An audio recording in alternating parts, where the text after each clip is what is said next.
മാളികപ്പുറം എന്ന സിനിമയ്ക്ക് ശേഷം സംവിധായകൻ വിഷ്ണു ശശിശങ്കറും തിരക്കഥാകൃത്തായിട്ടുള്ള അഭിലാഷ് പിള്ളയും ഒരുമിക്കുന്ന സിനിമയാണ് സുമതി വളവ്. അർജുൻ അശോകൻ കേന്ദ്ര കഥാപാത്രത്തെ അവതരിപ്പിക്കുന്ന ഈ സിനിമ ഒരു ഹൊറർ കോമഡി ആവാനാണ് ശ്രമിക്കുന്നത്. ഭാഗ്യവശാൽ സിനിമയിലെ ചില സ്ഥലങ്ങളിൽ നമ്മളെ നല്ല രീതിയിൽ ചിരിപ്പിക്കാൻ പറ്റുന്ന തരത്തിലുള്ള സീനുകൾ ക്രിയേറ്റ് ചെയ്യാൻ അവർക്ക് സാധിക്കുന്നുണ്ട്. സിനിമയുടെ ആകമൊത്തമുള്ള സ്ട്രക്ചർ നല്ല കണ്ടുപരിചയമുള്ളതാണ്. അതിൽ ചില സംഗതികൾ സ്വല്പം ഔട്ട്ഡേറ്റഡുമാണ്. എന്നിരുന്നാലും നേരത്തെ പറഞ്ഞ കോമഡി വരുന്നതുകൊണ്ട് ആകെ മൊത്തത്തിൽ കണ്ടിരിക്കാവുന്ന ഒരു ഹൊറർ സിനിമയാണ് സുമതി വളവ്.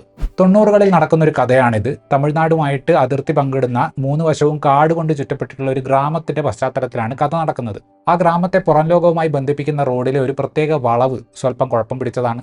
രാത്രിയായാൽ അതിലൂടെ പോകുന്നവരെ പിടിക്കാൻ നിൽക്കുന്ന ഒരു പ്രേതം അവിടെയുണ്ട്. സുമതി എന്ന സ്ത്രീയുടെ പ്രേതമായതുകൊണ്ട് ആ വളവിനെ നാട്ടുകാർ വിളിക്കുന്നത് സുമതി വളവ് എന്നാണ്.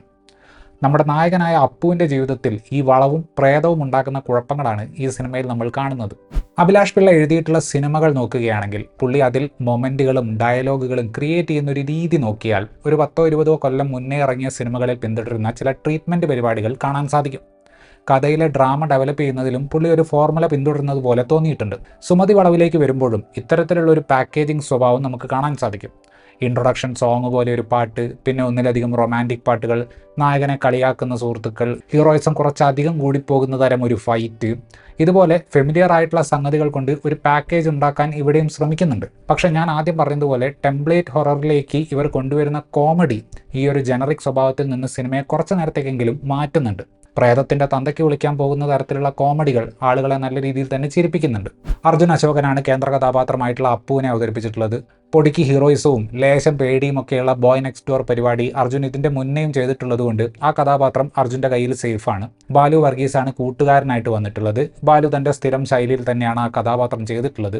ആനന്ദ് ശ്രീബാല എന്ന സിനിമയിൽ ഉണ്ടായിരുന്ന മാളവിക മനോജാണ് നായികയായിട്ട് വന്നിട്ടുള്ളത്. ഭംഗിക്ക് അപ്പുറം ഒരു ഹ്യൂമറിന്റെ ലെയർ കൂടെ ഉള്ളതായിരുന്നു ആ കഥാപാത്രം. ആ ഒരു ഹ്യൂമർ മാളവിക നല്ല രീതിയിൽ തന്നെ സ്ക്രീനിൽ ചെയ്തിട്ടുണ്ട്. ഗോകുൽ സുരേഷ് ഗോപിയുടെ ബീറ്റ വേർഷൻ പോലെ ആണെങ്കിലും പ്രകടനത്തിൽ കുറച്ചുകൂടെ റിഫൈൻഡ് ആയിട്ടുണ്ട്. നടൻ മുകേഷിന്റെ മകനായിട്ടുള്ള ശ്രാവൺ മുകേഷാണ് വില്ലനായിട്ട് വന്നിട്ടുള്ളത്. കാണാൻ ഒരു കൺവെൻഷണൽ വില്ലന്റെ വലുപ്പമൊക്കെ ഉണ്ടെങ്കിലും ഡയലോഗ് ഡെലിവറിയിലേക്ക് വരുമ്പോൾ ഗുണ്ടയല്ലാത്ത മറ്റൊരു അനാഥനാകുന്നുണ്ട് ശ്രാവൺ. മാളികപ്പുറത്തിലുണ്ടായിരുന്ന ദേവനന്ദയെയും ശ്രീപദിനെയും വിഷ്ണു ശശിശങ്കർ ഇവിടെയും ഉപയോഗിച്ചിട്ടുണ്ട്. ക്രിഞ്ചാകാൻ സാധ്യതയുള്ള ചില ഡയലോഗുകളെ അവർ രണ്ടുപേരും സാമാന്യം വൃത്തിയിൽ തന്നെ അവതരിപ്പിച്ചിട്ടുണ്ട്. 90കളിലും 2000-ലും ഒക്കെയുള്ള സിനിമകളിൽ കാണുന്ന സ്ഥിരം മുരടൻ പോലീസ് കഥാപാത്രമായിട്ടാണ് പണിയിൽ നമ്മൾ കണ്ട ബോബി കുര്യൻ വന്നിട്ടുള്ളത്. താൻ എഴുതുന്ന സിനിമകളിൽ 1-2 സീനുകളിൽ വരുന്ന വലിയ പ്രാധാന്യമില്ലാത്ത കഥാപാത്രമായിട്ട് അഭിലാഷ് പിള്ള ഇതിനു മുന്നേയും വന്നിട്ടുണ്ട്. എന്നാൽ ഈ സിനിമയിൽ കുറച്ചുകൂടെ പ്രാധാന്യമുള്ള ഡ്രൈവർ ചേട്ടൻ റോളിലാണ് പുള്ളി വന്നിട്ടുള്ളത്. സൈജു കുറുപ്പ്, സിദ്ധാർത്ഥ് ഭരതൻ, ശിവദ, സിജാറോസ്, കെ.യു. മനോജ് ഇവരൊക്കെയാണ് ഇതിലെ മറ്റ് പ്രധാന പേരുകൾ. ഈ സിനിമയുടെ പ്രമോഷന്റെ സമയത്ത് കണ്ടിട്ടുള്ള പല മുഖങ്ങളും സിനിമയിൽ കാര്യമായ പ്രാധാന്യമുള്ള റോളൊന്നുമല്ല ചെയ്തിട്ടുള്ളത്.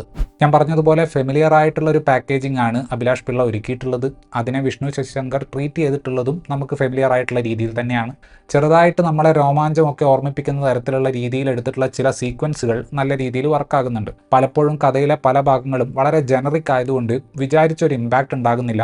ഇത്തരത്തിലുള്ള കാരണങ്ങൾ കൊണ്ട് ഇന്റർവെൽ ബ്ലോക്ക് പോലത്തെ ഭാഗങ്ങൾ ഒരു മിസ്റ്ററി ലെവലിൽ ഇംപ്രസ് ചെയ്യുന്നില്ല. പക്ഷേ ഒരു ക്രാഫ്റ്റ് ലെവലിൽ സൗണ്ട് മിക്സിംഗ് ഉപയോഗിച്ച് പ്രേതത്തിൻ്റെ ഇല്യൂഷൻ അവർ സൃഷ്ടിച്ചത് ആ ഭാഗങ്ങളിൽ നമ്മളെ പിടിച്ചിരുത്തുന്നുണ്ട്. രഞ്ജിൻ രാജ് ഒരുക്കിയിട്ടുള്ള മ്യൂസിക് പുള്ളിയുടെ സ്ഥിരം സോണിലുള്ളതാണ്. പതിവ് ചേരുവകളുടെ ഇടയിൽ രസകരമായ ചില ഹ്യൂമർ പരിപാടികൾ വരുന്ന ഒരു സിനിമയാണ് സുമതി വളവ്.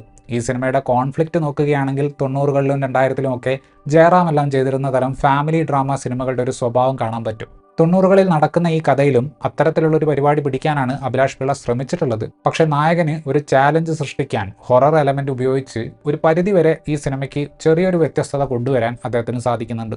ഇത്രയുമായിരുന്നു ഈ സിനിമയെക്കുറിച്ചിട്ടുള്ള എൻ്റെ റിവ്യൂ. വീഡിയോ ഇഷ്ടപ്പെട്ടാൽ ലൈക്ക് ചെയ്യുമെന്നും കൂടുതൽ വീഡിയോകൾക്ക് വേണ്ടി ചാനൽ സബ്സ്ക്രൈബ് ചെയ്യുമെന്നും പ്രതീക്ഷിക്കുന്നു. താങ്ക്